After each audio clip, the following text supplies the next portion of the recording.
अस्सलाम वालेकुम my YouTube family, कैसे हैं आप? उम्मीद है ठीक होंगे, खुश रहें, आबाद रहें। अल्लाह ताला आप सबको अपने हिफ्ज़-ओ-मान में रखे। जी तो व्यूअर्स, आज हमने बनाया है चिकन मटर पुलाव। बहुत मज़ेदार ये बन के तैयार होता है और बच्चे तो बच्चे, बड़े भी इसको बहुत शौक से खाते हैं। जहाँ पे मटर नज़र आ जाए वहाँ पे तो बच्चों की हो जाती है ईद, और बच्चों को होता है कि पुलाव में से सारे मटर हमें ही मिल जाएं, कि ये इतने अच्छे बच्चों को लगते हैं। तो मुझे यकीन है कि आपके बच्चे ये पुलाव बहुत शौक से खाएंगे। तो फिर रेसिपी शुरू करते हैं। और अगर आपको हमारी वीडियोस अच्छी लगती हैं और आपने अभी तक हमारे चैनल को सब्सक्राइब नहीं किया, तो प्लीज़ सबसे पहले चैनल को सब्सक्राइब करें। और अगर वीडियोस और ज़्यादा अच्छी लगती हैं तो दोस्तों रिश्तेदारों में ज़्यादा से ज़्यादा शेयर करें। और इसका लाइक का बटन दबाना तो आप बिल्कुल ही भूल जाते हैं, उसको आप लाजमी दबा दिया करें, आपकी बहुत मेहरबानी होगी। आप लोग हमारे ब्लॉग शौक से देखते हैं, हमें बहुत अच्छा लगता है कि आप हमें प्यारे प्यारे कमेंट्स भी करें। बिस्मिल्लाहिर्रहमानिर्रहीम। शुरू अल्लाह का नाम लेके जो नहायत मेहरबान और रहम करने वाला है। सबसे पहले हमने यहाँ पे देगची रखी है और देगची में डाल दिया हमने 1.5 कप के करीब ऑयल।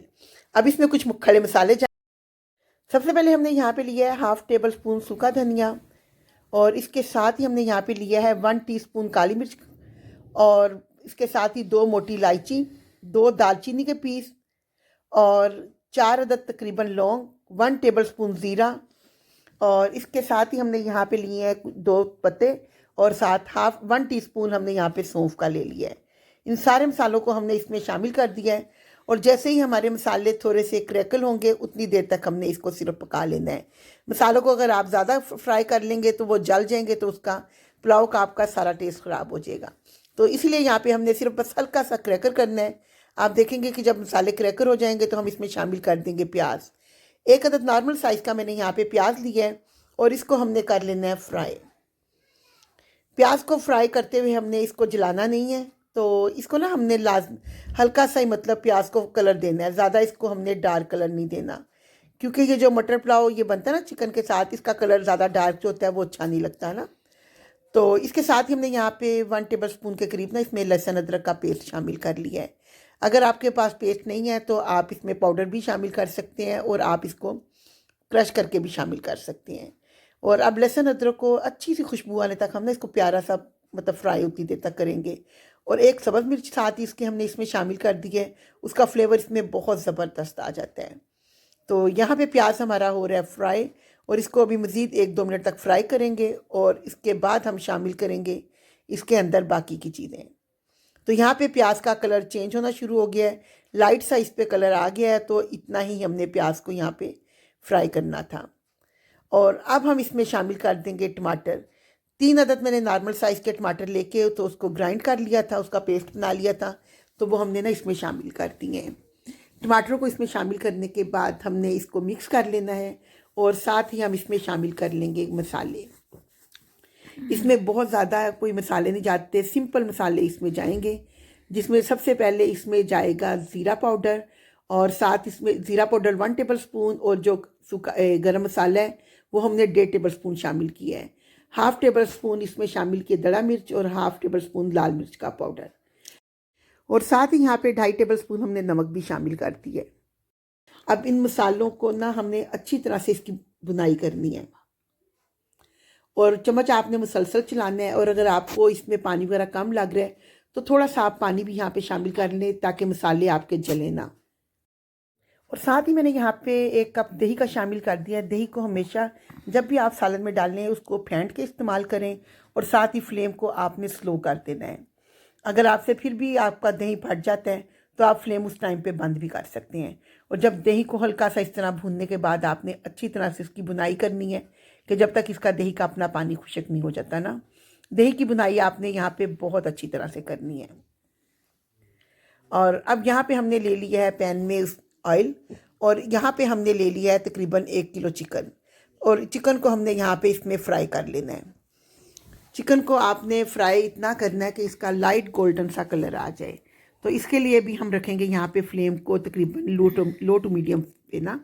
अगर आप हाई पे करेंगे ना तो वो आपका चिकन इतना अच्छा फ्राई नहीं होगा, वो जल जाएगा ना। जब भी कोई काम हम लोग करते हैं ना तो ज़रूरी यही होता है कि हमको अपना फ्लेम नॉर्मल रखें। जितना आपका फ्लेम नॉर्मल होगा आपका खाना उतना ही ज़्यादा ज़बरदस्त बन के तैयार हो जाएगा। हाई फ्लेम को आपको पता है एकदम से चीज़ जल जाती है और अंदर से वो कच्ची रह जाती है, ना तो फिर उस खाने का मज़ा आता है और ना ही वो देखने में अच्छी लगती है ना। तो इसीलिए आप सुकून के साथ जब भी कोई काम करें, सबसे पहली बात ये होती है बिस्मिल्लाह के साथ शुरू करें और सुकून के साथ करें। तो आप देखेंगे कि आपके खानों में लज्जत भी आएगी, घर वालों को आपके खाने अच्छे भी लगेंगे। और साथ साथ यहाँ पे हम लोग मसाले की भी बहुत अच्छी तरह से बुनाई कर रहे हैं और साथ दूसरे चूल्हे पे हम लोग चिकन को भी फ्राई कर रहे हैं। मसाला आप देखें माशाल्लाह दानेदार कितना ज़बरदस्त बन के तैयार हो गया ना। और जैसे ही आपका मसाला भी उधर तैयार हो जाएगा और इधर से आपका चिकन भी फ्राई हो जाएगा, तो दोनों काम आपके साथ एक साथ हो जाएंगे, तो बहुत जल्दी आपका पुलाव बन के तैयार हो जाएगा। तो यहाँ पे चिकन को हम मज़ीद थोड़ा सा कलर अभी और देंगे, तो उसके बाद हम इसको निकाल लेंगे। तो चिकन का हमारा यहाँ पे माशाल्लाह से अल्हम्दुलिल्लाह कलर बहुत अच्छा सा आ गया है। तो अब मसाले में हम चेक कर लेंगे, मसाला हमारा माशाल्लाह यहाँ पे तैयार है बिल्कुल। इसमें हमने अब चिकन अपना शामिल कर देना है। तो पैन में से हमने चिकन निकालना है और इसमें आप शामिल करते जाएं ना। तो आप देखेंगे कि चिकन का कलर माशाल्लाह कितना ज़बरदस्त गोल्डन सा आया है ना। इस तरह जब आप चिकन इसमें फ्राई करके डालते हैं ना, तो उससे चावलों का टेस्ट मज़ीद बढ़ जाता है, क्योंकि एक यखनी चावल होते हैं वो यखनी की वजह से पक जाते हैं। इस तरह आप कच्चा चिकन डाल देंगे ना, उसका टेस्ट वो नहीं आता जो आपका फ्राई करके आता है। आपको लगेगा कि आप बीच में इतना स्टीम चिकन खा रहे हैं ना, बहुत मज़ेदार इसका टेस्ट ये बन जाता है। और जैसे ही हम यहाँ पे चिकन की बुनाई हो रही है, साथ ही हम शामिल कर देंगे मटर। मटर मैंने यहाँ पे 1 किलो लिए थे और इनके दाने निकाल के तो मैंने ये यहाँ पे यूज़ कर लिए थे।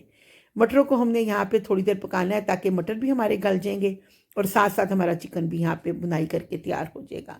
बस इतनी देर ही आपने पकाना है और जब आपको लगे कि मटर आपके गल गए हैं, तो उस टाइम पे आपने इसमें पानी शामिल कर देना है। तो यहाँ पे मटर अभी मज़ीद हमारे तकरीबन टोटल हमारे यहाँ पे तकरीबन 7-8 मिनट लगे हैं मटरों को पकते हुए, और अब यहाँ पे हम पानी शामिल कर देंगे। पानी मैंने यहाँ पे चावल मैंने लिए थे तकरीबन 1.5 किलो, जो कि मेरे ना 3 गिलास चावलों के थे। तो पानी उस हिसाब से हमने डबल नहीं डालना, 1 गिलास आपने कम डालना है। तो हम लोग इसमें तकरीबन 5 गिलास पानी के शामिल कर लेंगे। तो मेरा ये गिलास बड़ा था, इसमें पानी ज़्यादा आता है ना, स्टील का गिलास था। तो यहाँ पे टोटल मैंने 5 गिलास पानी के डाले हैं और इसको अब हमने कवर कर देना है बॉयल आने तक ना। तो बॉयल आने जब जैसे ही हमारा इसमें बॉयल आएगा, तो फिर उसके बाद हम इसमें चावल शामिल कर देंगे। जब भी आप कोई रेसिपी देखते हैं ना, तो इसको प्लीज़ स्किप ना करें, फिर आपको रेसिपी से इतना से समझ नहीं आती ना। तो लाजमी होता है कि आप रेसिपी को पूरा वॉच करें ताकि आपको हर पॉइंट इसका अच्छी तरह से समझ आ जाए। तो अब यहाँ पे हमने बॉयल आ गया चावलों में, तो यहाँ पे हमने चावल धो के रखे थे, चावलों का पानी अलहदा कर लिया है और चावल हमने इसके अंदर शामिल कर देने हैं। चावल इसमें शामिल करने के बाद आपने चम्मच बहुत ज़्यादा नहीं चलाना, तो आपने नॉर्मल इसमें हल्के हाथ से चम्मच को चलाना है और वो भी आपने सिर्फ 1-2 दफ़ा चला के बस। अब इतना सा हम चम्मच चला के सिर्फ हमने इसमें चावलों को मिक्स करना है और इसको हमने फिर रख देना है पकने के लिए। आपके चावल जब पक जाएंगे तो देखने में खुद ही आपको आइडिया हो जाएगा कि चावल आपके गल गए हैं, पानी उसका खुश्क हो गया है।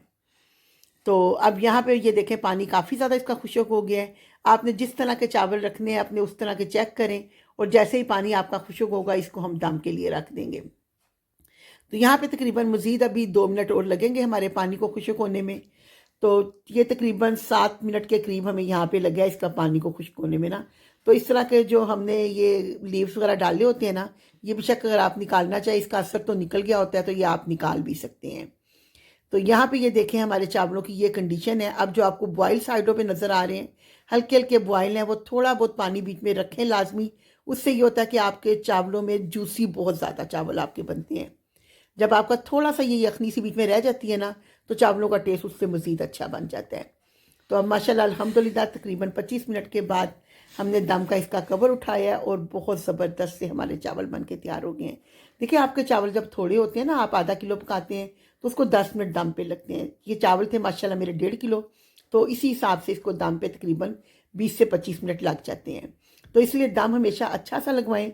जितना अच्छा आप दम लगवाएंगे आपके चावल उतने ही ज़बरदस्त बन के तैयार होंगे।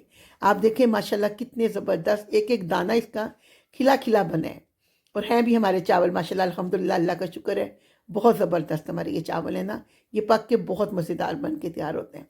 साथ आप रखें कबाब और साथ रायता, और मज़ेदार सी अपनी दावत घर वालों की खुद ही करें, खुद ही खाएं, मज़े करें, और अल्लाह का लाख लाख शुक्र अदा करें जो हमें इतनी नेमतें अता फरमाता है। उस रब करीम का बहुत बहुत शुक्र है कि अल्लाह ताला अपनी हर नेमत हमें अता फरमा देता है। तो इसी दुआ के साथ कि अल्लाह ताला अपनी हर नेमत हर किसी को खानी नसीब फरमाए। अल्लाह ताला आप सबके दस्तरखान में वसअत फरमाए और अल्लाह ताला आप सबको खुशियाँ अता फरमाए। तो इसी के साथ अपना ब्लॉग ख़त्म करते हैं। फिर किसी नए ब्लॉग में आपसे मुलाकात होगी। तब तक के लिए अल्लाह हाफिज़। दुआओं में याद रखिएगा।